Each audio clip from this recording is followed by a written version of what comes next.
Hello friends, LP-UPയുടെ ആദ്യത്തെ ക്ലാസ്സിലേക്ക് ഏവർക്കും സ്വാഗതം. ഇന്ന് നമ്മൾ പാർട്ട് 1 കേരള ചരിത്രം എന്ന പോർഷനിലെ ബ്രിട്ടീഷുകാർക്കെതിരെ നടന്ന ആദ്യകാല കലാപങ്ങളിൽ പഴശ്ശി വിപ്ലവമാണ് ഡിസ്കസ് ചെയ്യുന്നത്.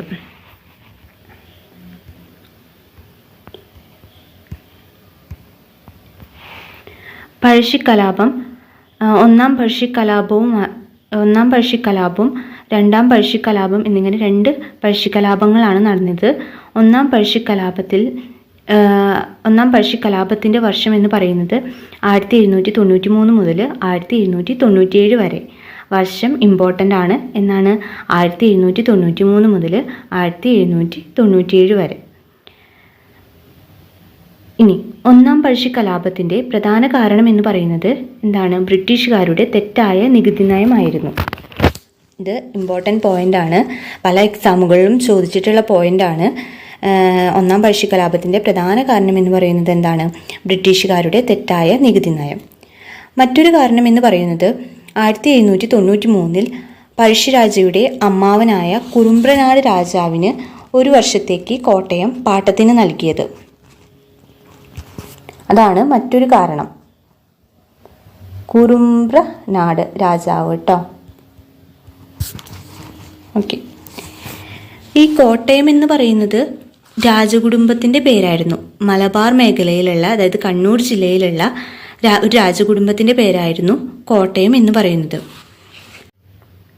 മലബാർ മേഖല പണ്ട് മൈസൂർ ഭരണാധികാരികളുടെ കീഴിലായിരുന്നു. മൈസൂർ ഭരണാധികാരികൾ അവരുടെ ഉദ്യോഗസ്ഥർ വഴി കർഷകരിൽ നിന്ന് നേരിട്ട് നികുതി പിരിച്ചിരുന്നു. എന്നാൽ ബ്രിട്ടീഷുകാരുടെ കീഴിലായത് 1792 ശ്രീരംഗപട്ടണ ഉടമ്പടിയിലൂടെയായിരുന്നു. ശ്രീരംഗപട്ടണം ഉടമ്പടിയിൽ ഒപ്പുവെച്ച ഇന്ത്യൻ നാട്ടുരാജാവ് എന്ന് പറയുന്നത് ടിപ്പു സുൽത്താൻ ആയിരുന്നു. അങ്ങനെ ശ്രീരംഗപട്ടണം ഉടമ്പടിയിലൂടെ മലബാർ പ്രദേശം ബ്രിട്ടീഷുകാർക്ക് ലഭിച്ചു. അതിനുശേഷം ബ്രിട്ടീഷുകാർ ഈ നയത്തിൽ മാറ്റം വരുത്തി. നികുതി വർദ്ധിപ്പിക്കുകയും അത് പിരിക്കുന്നതിനുള്ള ചുമതല രാജാക്കന്മാർക്ക് നൽകുകയും ചെയ്തു. ഇതിനെ തുടർന്ന് ജനങ്ങളിൽ നിന്ന് സംഘടിത എതിർപ്പുണ്ടായിരുന്നു. വലിയ തോതിലാണ് നികുതി പിരിച്ചിരുന്നത്. അന്നത്തെ ജനങ്ങൾക്ക് ആ നികുതി അടയ്ക്കാനുള്ള കഴിവുണ്ടായിരുന്നില്ല. അതുകൊണ്ട് ജനങ്ങൾ ഇതിനെതിരെ ശക്തമായി എതിർത്തു.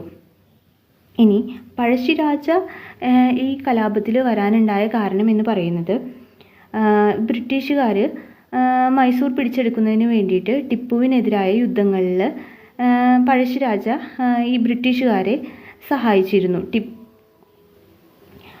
എന്നാൽ ടിപ്പു പിന്മാറിയതിനു ശേഷം, അതായത് ബ്രിട്ടീഷുകാർക്ക് ഈ പ്രദേശം മലബാർ മേഖല ലഭിച്ച ശേഷം പഴശ്ശിരാജയെ ബ്രിട്ടീഷുകാർ അവഗണിക്കുകയും 1793 പഴശ്ശിരാജാവിൻ്റെ അമ്മാവനായ കുറുമ്പ്രനാട് രാജാവിന് ഈ കോട്ടയം പ്രദേശം ഒരു വർഷത്തേക്ക് പാട്ടയത്തിന് നൽകി. ഇത് പഴശ്ശിരാജയ്ക്ക് എതിർപ്പുണ്ടാക്കി. കേരളവർമ്മയെ ബഹുമാനിച്ചിരുന്ന കോട്ടയത്തെ ജനങ്ങൾ ഈ നടപടി അങ്ങേയറ്റം നിരസപ്പെടുത്തി. അപ്പോൾ ബ്രിട്ടീഷുകാർ തെറ്റായ നികുതി നയം സ്വീകരിച്ചതും അതുപോലെ തന്നെ കോട്ടയം പ്രദേശം പഴശ്ശിരാജയുടെ അമ്മാവനായ കുറുമ്പ്രനാട് രാജാവിന് പാട്ടയത്തിന് നൽകിയതും ആയിരുന്നു ജനങ്ങൾക്കിടയിൽ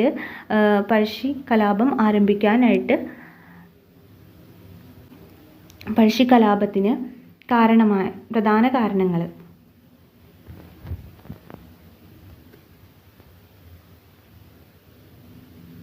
ഒന്നാം പഴശ്ശിക്കലാപത്തിൻ്റെ പ്രധാന കേന്ദ്രം എന്ന് പറയുന്നത് പുരളിമലയാണ്. കണ്ണൂർ ജില്ലയിലെ പുരളിമല. വയനാട്ടിൽ നിന്നും ബ്രിട്ടീഷുകാരെ തുരത്താനായിട്ട് പഴശ്ശി വീണ്ടും മൈസൂരിൻ്റെ സഹായം തേടിയിരുന്നു.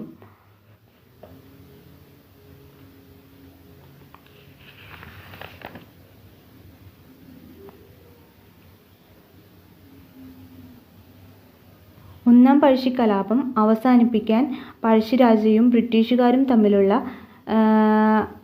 മധ്യസ്ഥത വഹിച്ചത് ചിറക്കൽ രാജാവായിരുന്നു. അതുപോലെ തന്നെ ബോംബെ ഗവർണറായിരുന്ന ജോനാഥൻ ഡങ്കൻ പഴശ്ശിരാജാവുമായി ഒരു സമാധാന കരാറിൽ ഏർപ്പെട്ടു. അപ്പോൾ ഈ പഴശ്ശി യുദ്ധം അവസാനിപ്പിക്കാൻ വേണ്ടിയിട്ട് മധ്യസ്ഥത വഹിച്ചത് ജോനാഥൻ ഡങ്കനും ചിറക്കൽ രാജാവും, അതുപോലെ ബ്രിട്ടീഷുകാരുടെ ഭാഗത്ത് നിന്ന് സമാധാന കരാറിൽ ഏർപ്പെട്ടത് ബോംബെ ഗവർണറായിരുന്ന ജോനാഥൻ ഡങ്കൻ.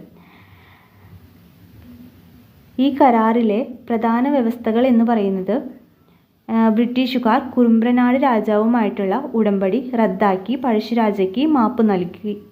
അതുപോലെ തന്നെ അദ്ദേഹത്തിൻ്റെ സ്വത്ത് തിരികെ നൽകി. അതുപോലെ പഴശ്ശിരാജയ്ക്ക് പ്രതിവർഷം 8000 രൂപ പെൻഷൻ കൊടുത്തു. പെൻഷനെ ആടുത്തൂൺ എന്ന് പറയും കേട്ടോ മലയാളത്തിൽ. അപ്പോൾ പഴശ്ശിരാജയ്ക്ക് പ്രതിവർഷം 8000 രൂപ ആടുത്തൂൺ സ്വീകരിച്ചുകൊണ്ടാണ് കമ്പനിയുമായി സമാധാനത്തിൽ ഏർപ്പെടാമെന്ന വ്യവസ്ഥ അംഗീകരിച്ചത്. ഇനി അടുത്തത് രണ്ടും ഇമ്പോർട്ടൻറ്റ് പോയിൻറ്റ്സ് ആണ്, എക്സാമുകളിൽ ചോദിക്കണ പോയിൻറ്റ്സ് ആണ്. പുരളിമലയിൽ കോട്ട കെട്ടി താമസിച്ചതിനാൽ പുരളീശന്മ എന്ന് പഴശ്ശിരാജ അറിയപ്പെട്ടിരുന്നു. അതുപോലെ കൊട്ടിയോട്ട് രാജ, പൈച്ചി രാജ, വീരകേരള സിംഹം എന്നിങ്ങനെ പഴശ്ശിരാജ അറിയപ്പെട്ടിരുന്നു. ഇത് രണ്ടും ഇമ്പോർട്ടൻറ്റ് പോയിൻ്റ് ആണ്. കൊട്ടിയോട്ട് രാജ എന്ന് പറയുന്നത് കോട്ടയമായിട്ട് ബന്ധപ്പെട്ടാണ് കൊട്ടിയോട്ട് രാജ എന്ന് പറയുന്നത്.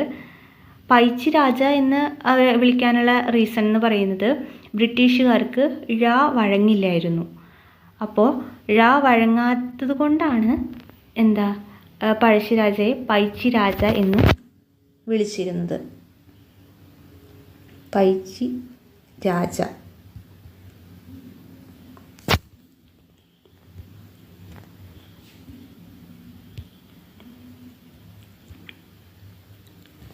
ഇതിൽ ഇമ്പോർട്ടൻറ്റ് പോയിൻറ്റ്സ് എന്ന് പറയുന്നത് വർഷം ഇമ്പോർട്ടൻ്റ് ആണ്. 1793 മുതൽ 1797 വരെ. അതുപോലെ തന്നെ അടുത്തൊരു ഇമ്പോർട്ടൻറ്റ് പോയിൻ്റ് ആണ് ഒന്നാം പഴശ്ശി കലാപത്തിൻ്റെ പ്രധാന കാരണം ബ്രിട്ടീഷുകാരുടെ തെറ്റായ നികുതി നയം. ഇനി അടുത്ത പോയിൻ്റ് എന്ന് പറയുന്നത്, അടുത്ത ഇമ്പോർട്ടൻറ്റ് പോയിൻറ്റ്സ് ഈ രണ്ട് പോയിൻ്റ്, അതായത് പുരളിമലയിൽ കോട്ട കെട്ടി താമസിച്ചതിനാൽ പുരളീശന്മാർ എന്ന പഴശ്ശിരാജാവിനെ അറിയപ്പെട്ടു.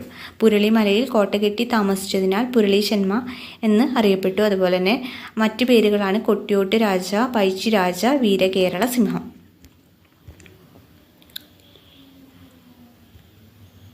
അപ്പോൾ ഈ പോയിൻറ്റ്സൊക്കെ പഠിക്കുക.